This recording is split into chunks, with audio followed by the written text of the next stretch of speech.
ഇന്ന് ഞാനും എന്റെ വാസന്തമ്മയും കൂടി ഒരാട്ട് വീട് വരെ ഒന്ന് പോയിട്ട് വരാന്ന് വിചാരിച്ചു. നമുക്കാണെങ്കിൽ ബസ്സിൽ കയറാൻ ഭയങ്കര പേടിയും ടെൻഷനിലാണ്. എന്നിട്ടും അമ്മ എന്നോട് ഇങ്ങോട്ട് പറഞ്ഞു വലിച്ചു നമുക്ക് ഇന്ന് ബസ്സിൽ പോയി നോക്കിയാലോ എന്ന്. വീടിന്റെ മുന്നിൽ തന്നെയാണ് ബസ് സ്റ്റോപ്പ്. അമ്മക്ക് ബസ് വരുമ്പോൾ പെട്ടെന്ന് ഓടിക്കയറാനൊന്നും പറ്റൂല. അതുകൊണ്ട് ഞാനും അമ്മയും നേരത്തെ തന്നെ റെഡി ആയിട്ട് വന്നിട്ടുണ്ട്. അങ്ങനെ കൃത്യസമയത്ത് തന്നെ നമ്മളെ പുത്തൂരമ്പലം ബസ് വന്നിട്ടുണ്ട്. നമ്മളെ റൂട്ട് അത്ര തിരക്കില്ലാത്തതായതുകൊണ്ട് അമ്മക്ക് സമയമെടുത്ത് നല്ല വൃത്തിയിൽ അങ്ങ് കയറാൻ വേണ്ടിയിട്ട് പറ്റി. അമ്മയാണെങ്കിൽ ബസ്സിലെല്ലാം യാത്ര ചെയ്യാൻ നല്ല ഇഷ്ടമുള്ള കൂട്ടത്തിലാണ്. പക്ഷെ കാലിന് സുഖമില്ലാണ്ടായ പിന്നെ ഇപ്പൊ എല്ലായിടത്തും ഓട്ടോയിൽ തന്നെയാണ് പോലെ. ബസ് ഇറങ്ങി ഒരു ഓട്ടോ പിടിച്ച് നമ്മ എടാട്ട് വീട്ടിലെത്തിയിട്ടുണ്ട്. കുറെ നേരം വർത്താനം പറഞ്ഞിരുന്നു.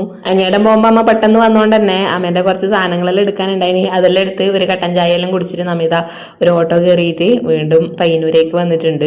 ഇവിടുന്ന് ഇപ്പൊ നാട്ടിലേക്ക് ഡയറക്റ്റ് ബസ് ഉണ്ട്. ബസ് വരാൻ കുറച്ച് സമയം കൂടി ബാക്കിയുണ്ട്. ആ സമയം കൊണ്ട് നമുക്ക് കുറച്ച് വീട്ടിലേക്ക് പച്ചക്കറി വാങ്ങാന്ന് വിചാരിച്ചിട്ട് അനിയായിട്ട് ഞാനും സ്ഥിരം വരുന്നൊരു കടയാണ്. ഇടക്കറിയിട്ട് കുറച്ച് പച്ചക്കറിയെല്ലാം വാങ്ങി. ഇനി അധികം ലോകം സ്കൂൾ വിട്ടിട്ട് വരുന്നതിന് മുന്നേ വീട്ടിലെത്തണം. നമ്മ വന്ന ബസ്സിന് തന്നെ അതികൂട്ടൻ ഉണക്കൊന്ന് കയറിയിട്ടുണ്ടായിനി. വീട്ടിലെത്തിയാടും ആളിതാ പേരക്കെല്ലാം പറിച്ചിട്ട് തിന്നുന്നുണ്ട്.